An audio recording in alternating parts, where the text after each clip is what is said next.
Nous allons prier. Merci notre Dieu pour ta fidélité toujours, Seigneur. Tu es fidèle. Tu l'as prouvé à maintes reprises, Seigneur, tu continues à le faire.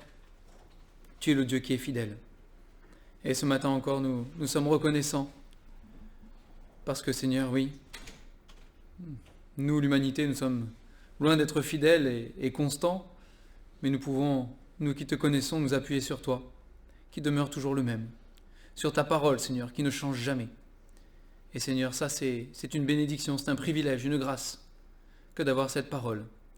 Ce matin encore, que cette parole puisse faire effet dans nos vies et dans nos cœurs, que tu puisses aussi aider les enfants à bien la saisir, bien la comprendre, et bien aussi bien la recevoir, Seigneur, dans leur cœur pour de vrai. Change leur vie. Merci de guider nos vies, de nous encourager, nous faire du bien, nous reprendre et nous rendre semblables à Jésus. Te bénissons encore ce matin, au nom du Seigneur Jésus. Amen.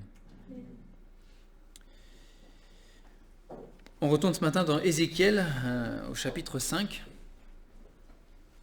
Du coup, Ézéchiel, chapitre 5.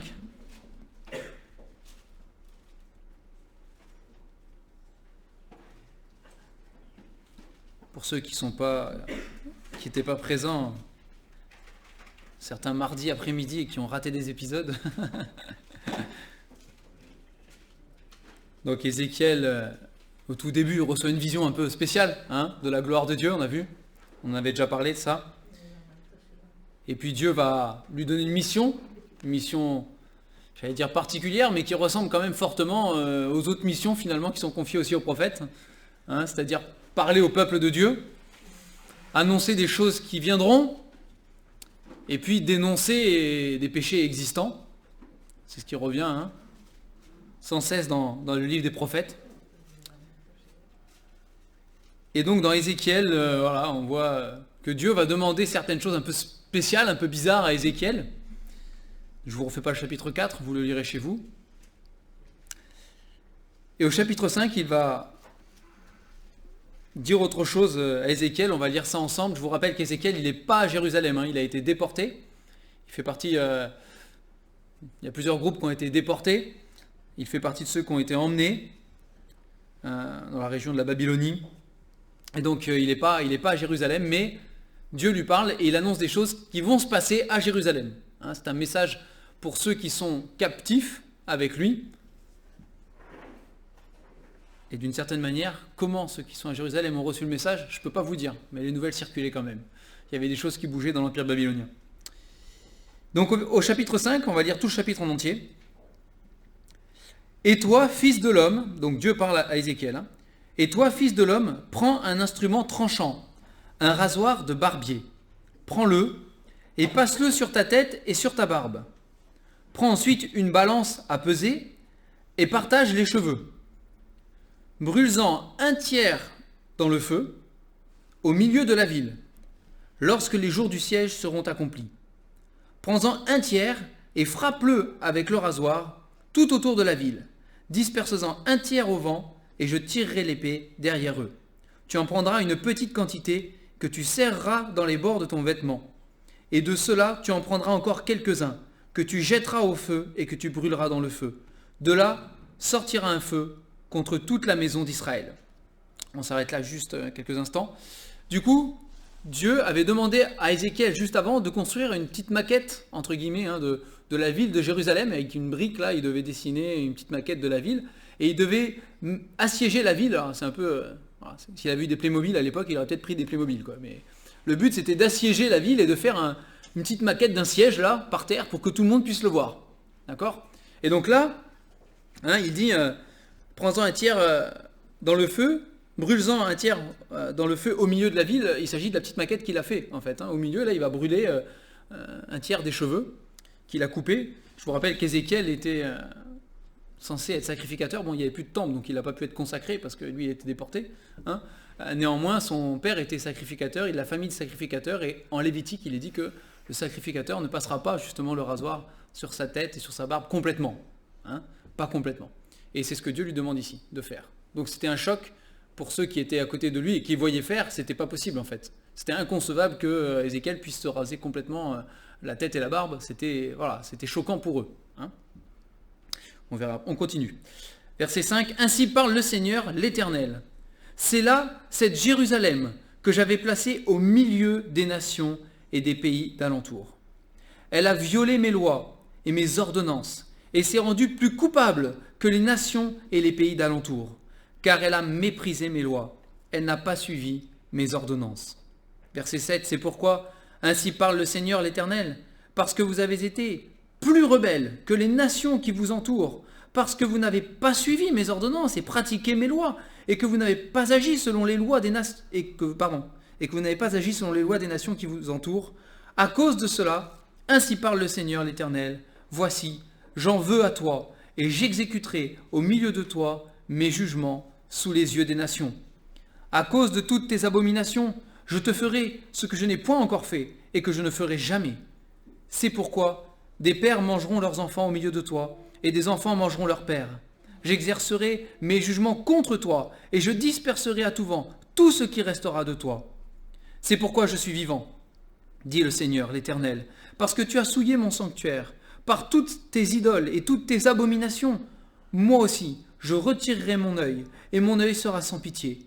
Moi aussi, je n'aurai pas de miséricorde. Un tiers de tes habitants mourra de la peste et sera consumé par la famine au milieu de toi. Un tiers tombera par l'épée autour de toi, et j'en disperserai un tiers à tous les vents, et je tirerai l'épée derrière eux. J'assouvirai ainsi ma colère, je ferai reposer ma fureur sur eux, je me donnerai satisfaction, et ils sauront que moi, l'Éternel, j'ai parlé dans ma colère, en répandant sur eux ma fureur. Je ferai de toi un désert, un sujet d'opprobre, parmi les nations qui t'entourent, aux yeux de tous les passants. Tu seras un sujet d'opprobre et de honte, un exemple et un objet d'effroi pour les nations qui t'entourent, quand j'exécuterai contre toi mes jugements, avec colère, avec fureur et par des châtiments rigoureux. C'est moi l'Éternel qui parle. Quand je lancerai sur eux les flèches pernicieuses de la famine, qui donnent la mort, et que j'enverrai pour vous détruire. Car j'ajouterai la famine à vos maux, je briserai pour vous le bâton du pain. J'enverrai contre vous la famine et les bêtes féroces qui te priveront d'enfants. La peste et le sang passeront au milieu de toi. Je ferai venir l'épée sur toi. C'est moi, l'Éternel, qui parle. Voilà, c'est un passage difficile, hein, avec des paroles très très dures de la part de Dieu.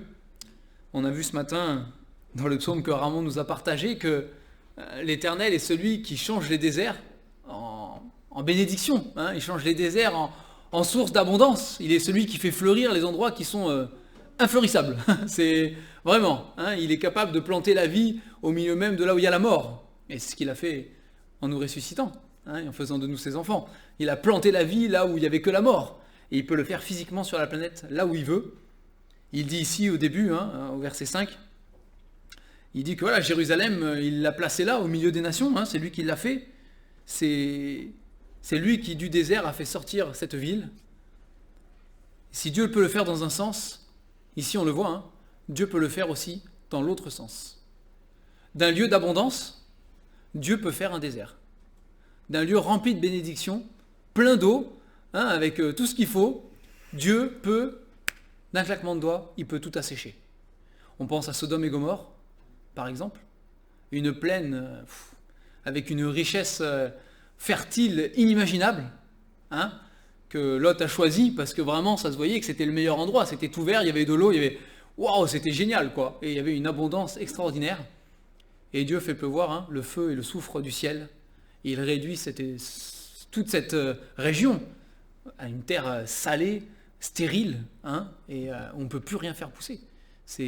Donc Dieu le fait d'un côté, c'est vrai, hein, il change voilà, les déserts en source d'abondance, mais d'un autre côté, il peut aussi tarir les eaux, hein, il peut aussi dessécher, il peut transformer en désert.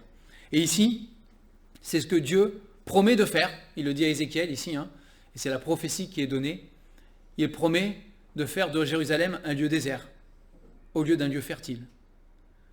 C'est quelque chose de terrible là, hein. Donc eux, ils ont été donc déportés. Donc ils ne sont pas à Jérusalem, hein, je vous rappelle, ils sont captifs. Mais pour tout juif qui se respecte, Jérusalem, c'est Jérusalem. C'est Jérusalem, quoi. On ne touche pas à Jérusalem. On ne touche pas au temple de l'Éternel. Et ici, Dieu prédit que tout ça va disparaître. Terminé. Alors pour un temps, parce qu'on sait qu'ils vont rester captifs 70 ans et qu'après, ils vont pouvoir rebâtir Jérusalem. Mais pour un temps, c'est ce que Dieu va faire. Et ce passage fait partie de plusieurs passages dans la Bible qui sont très durs, qui sont choquants, où on voit Dieu d'une manière dont on n'a pas souvent l'habitude de le voir, mais un Dieu qui est en colère.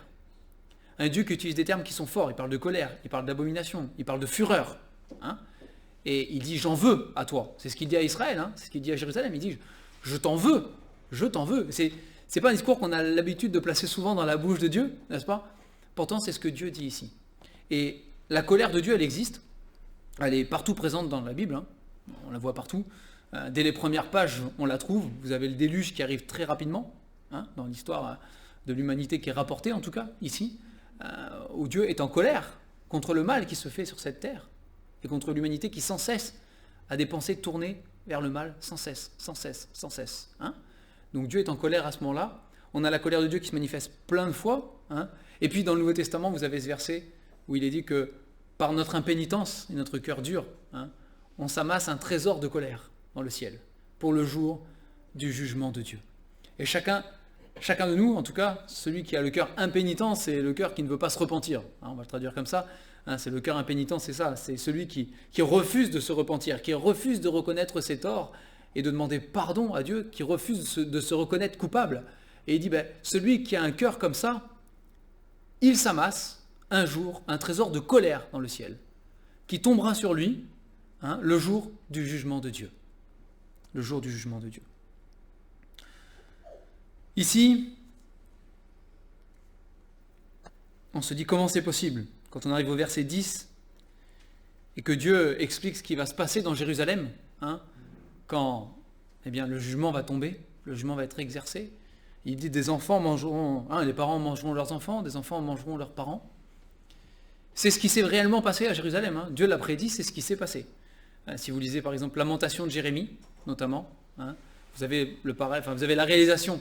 Jérémie l'a vécu, lui, la réalisation, pas Ézéchiel.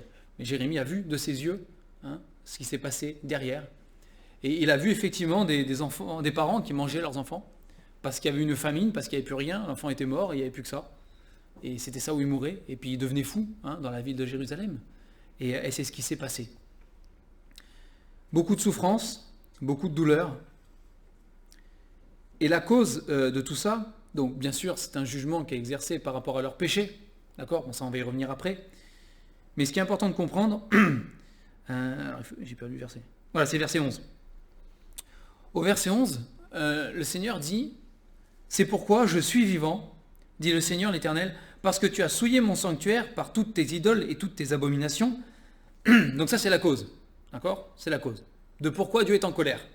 Et pourquoi Dieu va juger, et pourquoi Dieu va intervenir, c'est la cause. Ils ont souillé l'alliance de Dieu, ils ont souillé le temple de Dieu, on va y aller après, on verra quelque chose après. Donc ça c'est la cause première. Et la conséquence, c'est la fin du verset 10, la fin du verset 11, pardon. Moi aussi, je retirerai mon œil, et mon œil sera sans pitié, moi aussi je n'aurai pas de miséricorde. Et vous avez ce verset ici, là, la fin de ce verset, où Dieu dit, moi aussi, je retirerai mon œil. Je retirerai mon œil. Et pourquoi? Comment c'est possible d'en arriver à de telles souffrances, à de telles cruautés? Parce que franchement, on arrive à des choses abominables. Comment c'est possible? La réponse, elle est là. Dieu a retiré son œil. C'est Dieu qui a retiré sa main. C'est Dieu qui s'est retiré du peuple. C'est Dieu qui s'est retiré de l'action qu'il avait envers ce peuple, de la protection qu'il exerçait envers ce peuple, de la grâce qui environnait ce peuple. C'est que Dieu se retire. Et si Dieu se retire, qu'est-ce qui reste? Il reste juste l'homme. Il reste rien d'autre que l'homme. L'homme avec son péché. L'homme avec le constat qui est fait d'avoir un cœur tortueux et méchant par-dessus tout, plein de cruauté. Juste parce que Dieu s'est retiré. Et il a laissé libre cours au péché, en fait, et à la destruction du péché, à la puissance du péché. Parce que là, on voit la puissance du péché derrière, de la nature de l'homme derrière, de toutes ces choses. Et c'est vrai que Dieu se retire. Il enlève la bénédiction. Il enlève la grâce. Et on reste seul avec le péché. Et seul avec le péché, qui d'entre nous pourrait dire comment il aurait réagi s'il avait vécu la chose? Qui d'entre nous saurait ce qu'il a fait vraiment?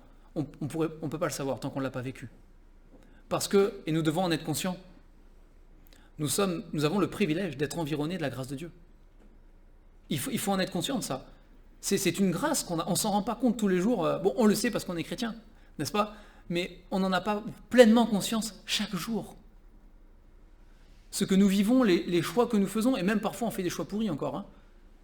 Mais on est loin d'être sans Dieu. On est loin d'être sans berger, éparpillé. On est loin de tout ça. Parce que Dieu a fait la promesse, pour nous qui sommes ses enfants. Dieu a fait la promesse qu'il sera avec nous tous les jours, jusqu'à la fin du monde. À chaque seconde, à chaque instant. Il vit dans nos cœurs. L'Esprit de Dieu, si on a accepté le Seigneur Jésus, l'Esprit de Dieu est rentré dans nos cœurs, il nous a transformés, il nous a changés, il est là.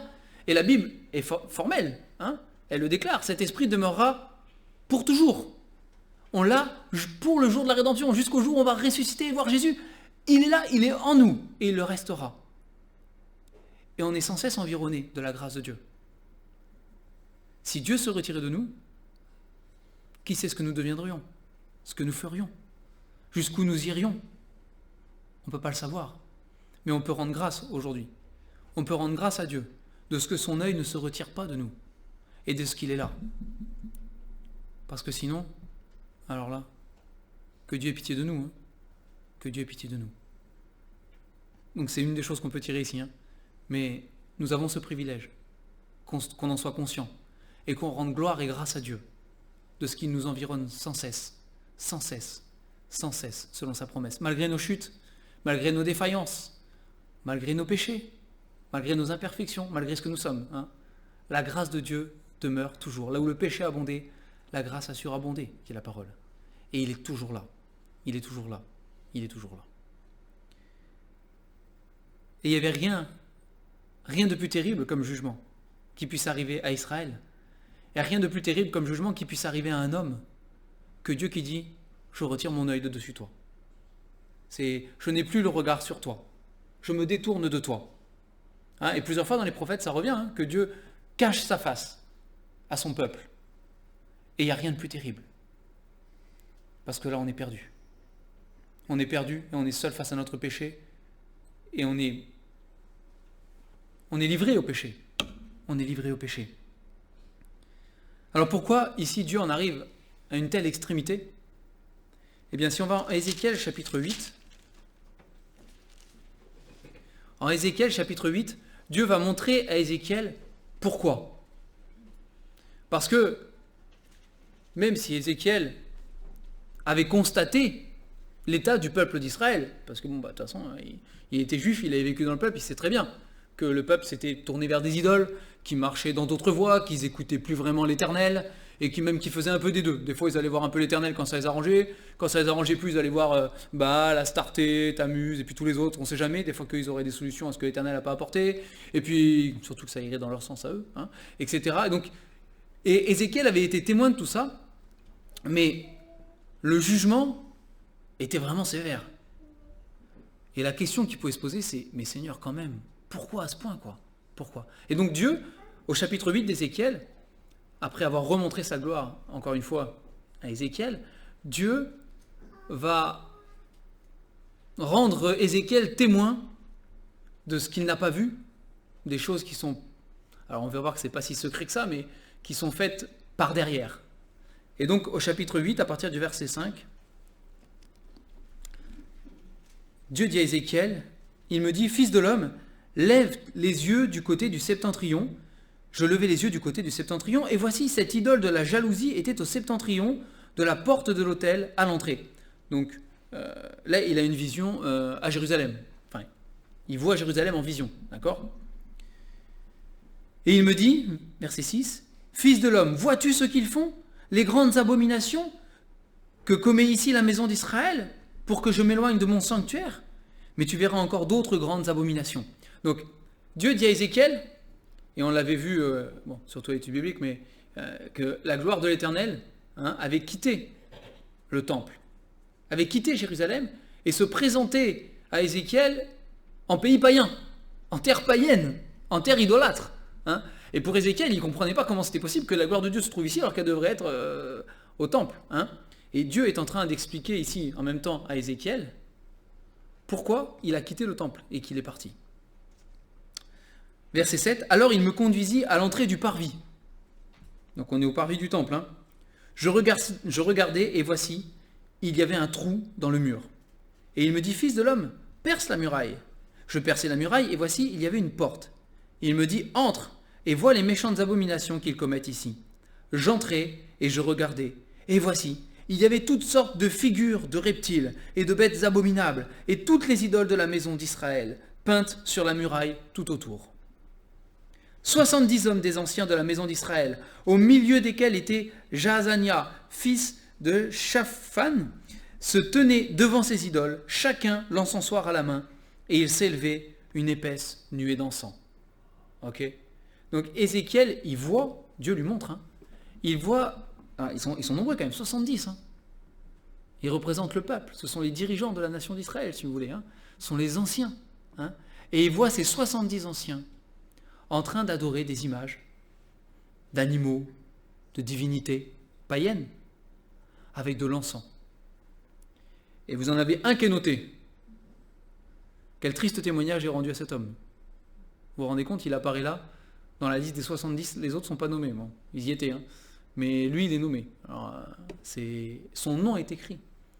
Tout le monde sait, on a son nom, on sait. Cet homme-là était là dans le temple, en train d'adorer les idoles. Et il me dit, verset 12, on continue, « Fils de l'homme, vois-tu ce que font dans les ténèbres les anciens de la maison d'Israël, chacun dans sa chambre pleine de figures ? Car ils disent, l'Éternel ne nous voit pas, l'Éternel a abandonné le pays. » Il dit, voilà ça, ces anciens de la maison d'Israël, qui sont censés représenter le peuple, qui sont censés conduire le peuple, voilà ce qu'ils font dans leur chambre en cachette. C'est ça qu'ils font. Ils ont des idoles peintes sur les murs, des idoles sculptées, et ils les adorent. Et dans leur cœur, ils disent, de toute façon, Dieu ne voit pas. Mon œil s'est retiré. Mais c'est ça que Dieu fait. Puisque vous dites que je ne vois pas, eh bien mon œil s'en va. C'est exactement ça. Ils disent, non, Dieu ne nous voit pas. Il a abandonné le pays, il n'intervient pas. Et c'est pour ça que, dans le chapitre 5 qu'on a lu, Dieu le dit, c'est pourquoi je suis vivant, dit l'Éternel. Ce n'est pas un Dieu qui est absent, ce n'est pas un Dieu qui ne voit pas, ce n'est pas un Dieu mort, ce n'est pas un Dieu lointain. Non, Dieu dit, je suis vivant. Malheureusement pour le peuple d'Israël, vous n'avez pas voulu marcher dans mes voies, je vous montrerai que je suis vivant dans mes jugements. Et 70 ans après, ils reviendront à l'Éternel. Mais vous verrez que je suis vivant dans tous les cas. On continue. Verset 13. Et il me dit, tu verras encore d'autres grandes abominations qu'ils commettent.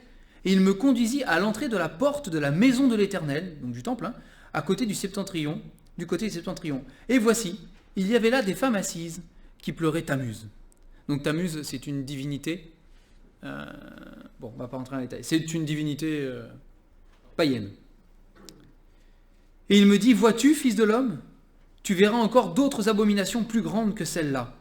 Et il me conduisit dans le parvis intérieur de la maison de l'Éternel. Et voici, à l'entrée du temple de l'Éternel, entre le portique et l'autel, il y avait environ 25 hommes, tournant le dos au temple de l'Éternel et le visage vers l'Orient, et ils se prosternaient à l'Orient devant le soleil. D'accord ? Donc ils adoraient le soleil. C'est en romain, il est dit, aveuglés, sans intelligence, ayant rejeté Dieu, ils ont adoré la création, au lieu du Créateur. Et là, c'est ce qu'il dit. Il dit, il se tourne, il met le dos au temple. On tourne le dos à Dieu, c'est ça. On tourne le dos à Dieu et on va adorer plutôt la créature et la création, plutôt que le Créateur lui-même. Et il me dit, vois-tu, fils de l'homme, est-ce trop peu pour la maison de Juda de commettre les abominations qu'ils commettent ici ? Faut-il encore qu'ils remplissent le pays de violence et qu'ils ne cessent de m'irriter ? Voici, ils approchent le rameau de leur nez. Alors, ils approchent le rameau de leur nez, ça peut paraître un peu bizarre, mais c'était justement une coutume païenne qui était liée à un culte, etc. D'accord, hein, donc, et c'est en même temps ici une idée où Dieu dit, il me provoque. Hein, c'est approcher le rameau du nez, bon, je ne sais plus pour quelle idole il le faisait, mais pour une idole païenne, c'était quelque chose qui faisait partie du culte et des rituels. Et Dieu dit non seulement ils font ça en cachette, hein, ils font leur idolâtrie en cachette, en plus de ça, ils sont violents, ils sont méchants, ils m'irritent, et devant moi, ils passent le rameau devant le nez pour me provoquer. Ils me provoquent. L'Éternel n'est pas là. Hein, et donc verset 18, moi aussi j'agirai avec fureur, mon œil sera sans pitié, je n'aurai point de miséricorde quand ils crieront à moi, quand ils crieront à haute voix à mes oreilles, je ne les écouterai pas. Je ne les écouterai pas. Donc tout part du moment où ceux qui sont censés représenter Dieu, parce que Dieu le rappelle, on retourne en Ézéchiel 5, hein, par exemple au verset 5, il le dit, hein, il avait placé Jérusalem au milieu des nations et des pays d'alentour. Et quand Dieu prononce le jugement, il le répète plusieurs fois, il dit, aux yeux des nations, je te ferai ceci, aux yeux des nations, hein, à la lumière pour que tout le monde le voie, pour que tout le monde le sache, pour que tout le monde comprenne que l'Éternel est vivant. On ne se moque pas de Dieu.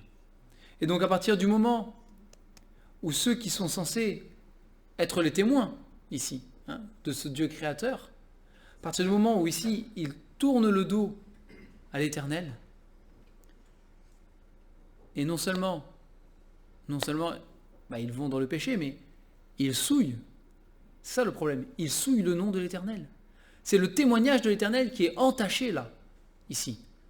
Dieu avait placé Jérusalem là en disant, c'est la ville qui porte mon nom. C'est la ville qui va me refléter. C'est la ville où je vais habiter. Et ils ont transformé cette ville en une ville de péché, de violence, de méchanceté, hein, d'idolâtrie, aux yeux de toutes les nations. Et si Dieu n'intervient pas, et si Dieu laisse faire, que vont dire les peuples autour ? Ce Dieu-là, il n'existe pas. Ce Dieu-là, il n'est pas vivant. On peut se moquer de lui comme ça ouvertement et il n'agit pas. C'est pas un Dieu intéressant. Il ne vaut pas mieux que nos Baals, nos Astartés et tous les autres. C'est la même chose, hein, c'est exactement pareil. Et Dieu dit ici, je peux pas laisser faire ça. Je peux pas laisser mon témoignage, le témoignage de mon nom et l'honneur de mon nom être bafoué, comme ça, aux yeux de toutes les nations, sans intervenir. Sans intervenir. Et donc ici, on trouve plusieurs choses pour ce jugement. Hein. On a la colère de Dieu contre le péché, colère de Dieu dans sa jalousie. Il le dit, hein, je suis un Dieu jaloux. Combien de fois c'est répété ça ? Je suis un Dieu jaloux. Je vous ai choisi, je vous ai aimé, je vous ai entouré de ma grâce, je vous ai donné tous les privilèges et tout ce qu'il faut. Mais en retour, il dit, je suis un Dieu jaloux. N'allez pas vers d'autres dieux, qui sont des faux dieux en plus. Hein ? Ça paraît ridicule, n'est-ce pas ? Et pourtant, il dit, mais non, je suis un Dieu qui est jaloux. Et la jalousie de Dieu se traduit en colère quand on bafoue son nom, quand on le déshonore, quand on piétine, hein, le témoignage qui lui est rendu. Dieu dit, c'est pas possible. Ma colère doit s'exercer. Ma colère doit tomber.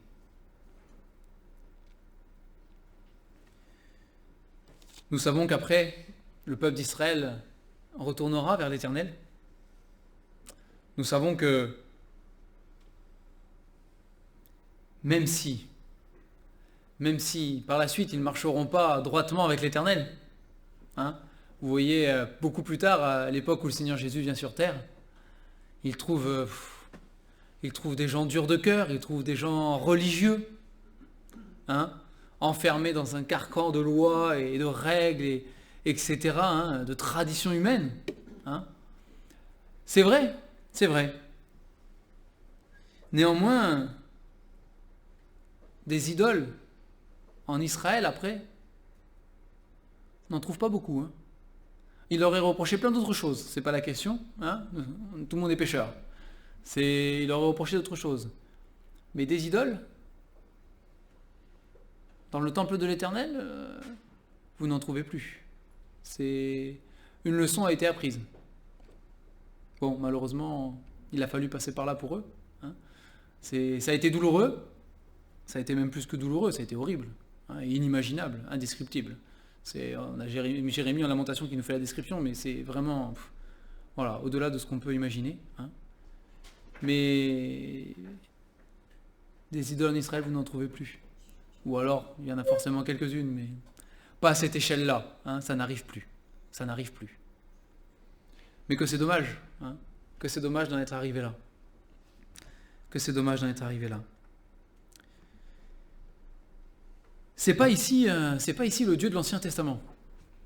Hein, c'est le Dieu éternel. C'est le Dieu de l'Ancien comme le Dieu du Nouveau. Dieu n'a pas changé. Dieu est le même. Dieu est le même.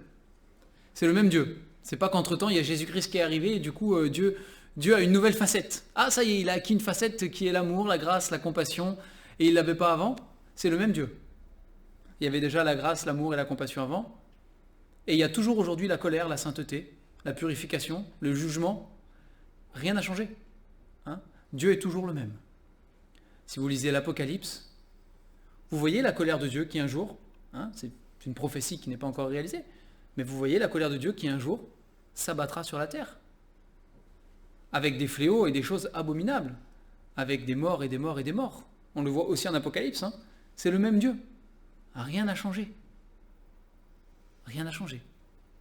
Si ce n'est que Jésus-Christ est venu donner sa vie. Et ça, c'était encore en prédiction du temps d'Ézéchiel et c'est accompli aujourd'hui. Hein. Mais à part ça, Dieu est le même hier, aujourd'hui, éternellement. Hein, c'est un verset qu'on cite souvent. Et on le cite souvent pour parler de la protection de Dieu, de la fidélité de Dieu, de l'amour de Dieu, de la grâce de Dieu. Mais c'est vrai pour tout ce que Dieu est. Hein. C'est vrai aussi pour sa sainteté. Dieu, dans sa sainteté, il est le même hier, aujourd'hui et éternellement. Dieu, dans sa colère contre le péché et contre le mal, il est le même hier, aujourd'hui et éternellement. Et comme c'est écrit, et quoi ? Parce que nous sommes sous la grâce, nous allons pécher ? Pécherions-nous donc parce que nous sommes sous la grâce ? Parce que nous savons qu'en Jésus, Dieu nous pardonne, est-ce qu'on va pouvoir se permettre de faire n'importe quoi ? Parce que nous avons un Sauveur qui est toujours compatissant, hein, lent à la colère et riche en bonté ?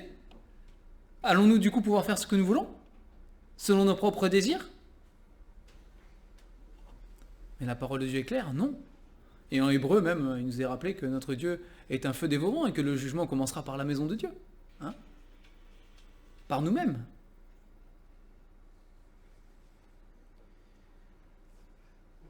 C'est important d'avoir une vision juste et équilibrée de notre Dieu. Alors bien sûr, aujourd'hui, nous qui sommes ses enfants, on n'est pas appelés à vivre dans la crainte, n'est-ce pas ? Ça, c'est la Bible le dit. Bon, à l'époque, ils n'étaient pas appelés à vivre dans la crainte. S'ils avaient marché droitement, ils n'auraient pas été dans la crainte. Hein, ça, c'est clair. Mais on le sait, on n'est pas appelé à vivre dans la crainte d'un Dieu qui nous foudroie. Mais nous sommes appelés à vivre dans le respect de qui est Dieu, de sa personne, de ses caractéristiques, on va l'appeler comme ça, mais de ses qualités, de ce qu'il est vraiment en toutes choses. Et particulièrement, nous sommes le peuple qui est censé refléter la sainteté de Dieu. C'est ce que nous sommes censés refléter aux yeux des nations qui nous entourent, de ceux qui nous côtoient, de ceux qui nous voient vivre, de ceux qui nous observent vivre, parce qu'ils le font, ils nous observent. Nous avons ce témoignage à rendre à la sainteté de Dieu. Notre Dieu est un Dieu qui est saint. C'est dans le Nouveau Testament qu'on trouve aussi ce verset qui dit « On ne se moque pas de Dieu. Hein, on ne se moque pas de Dieu. Ce qu'un homme aura semé, il le moissonnera également. » C'est pas valable pour ceux qui ne connaissent pas Dieu uniquement, ça. Hein. C'est au contraire, c'est valable pour nous aussi. On ne se moque pas de Dieu. Ce qu'on sème, on le moissonne. Et il viendra un temps où Dieu jugera son peuple aussi, où il jugera ses enfants. Alors oui, nous avons un avocat, et le meilleur de tous, il s'appelle Jésus-Christ. On est bien d'accord, hein? Néanmoins, ce n'est pas une raison pour nous, pour vivre notre vie en tournant le dos à Dieu, dans les décisions qu'on prend, dans les choix, dans nos paroles, dans nos réactions, dans nos comportements, dans tout ce qu'on fait au quotidien. Prenons garde à ne pas tourner le dos au Seigneur, en disant là Seigneur, là je vais gérer, c'est moi qui gère. Dans ce domaine-là, c'est moi qui décide, là je vais gérer. Toi tu t'occupes de tout le reste, là, moi ça je gère. Non, non, non. On ne tourne pas le dos au Seigneur. Hein. Pas impunément en tout cas. La Bible est claire là-dessus. On ne joue pas avec la sainteté de Dieu. Alors que le Seigneur puisse nous encourager encore ce matin à marcher dans sa sainteté, à lui faire confiance. Hein. C'est à ne pas remplir sa maison d'idoles, à ne pas remplir notre cœur aussi, hein, d'idoles et de toutes ces choses. À demander pardon, à recevoir la grâce. Et aussi à le remercier, à rendre grâce. Parce que on n'a pas assez souvent conscience de combien nous sommes environnés de la grâce de Dieu, dans nos vies, dans nos familles, sur nos lieux de travail, dans nos loisirs, partout où nous sommes. Hein. Dieu est un Dieu qui est bon, il est plein de grâce. Hein. Et si Dieu se retirait demain, dans tous ces domaines-là, on verrait la différence. Hein. Et là, on se rendrait compte, on dira Seigneur, reviens vite, parce que là, ça va plus. Hein. Ça va plus, on va prier pour terminer.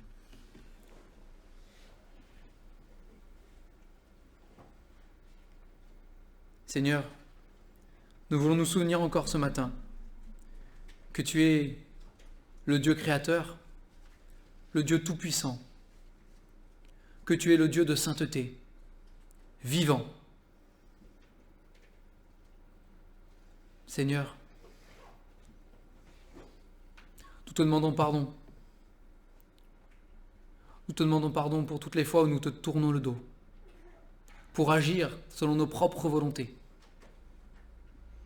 ou pour agir selon le train de ce monde, selon la pensée de ce monde, plutôt que d'agir selon toi. Nous te demandons pardon pour toutes les fois où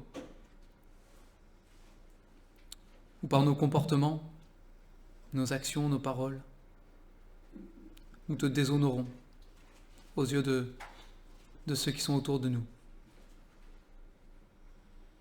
Et Seigneur, combien nous sommes reconnaissants, combien nous te disons merci notre Dieu, de nous environner chaque jour de ta grâce. Nous, les nôtres, Seigneur, ceux qui sont avec nous. Et même dans ce monde qui avance toujours plus vers l'impiété, Seigneur, et vers le péché, nous savons que ton esprit agit, qu'il retient beaucoup de choses. Et nous te disons merci pour cela. Nous te prions, Seigneur, que nous puissions être un témoignage à ta gloire, chaque instant de nos vies. Nous prions que cela puisse toucher les cœurs de ceux qui nous entourent et qui ne te connaissent pas, et qu'ils puissent se tourner vers toi, avant que ce trésor de colère ne tombe en jugement sur leur tête. Oui, notre Dieu, nous voulons t'adorer avec tout le respect qui t'est dû, avec la conscience que tu as le regard posé sur nos vies, et que nous ne voulons en aucun cas, Seigneur, nous soustraire à ton regard, mais que ton regard demeure, Seigneur, qu'il ne se retire pas de nous.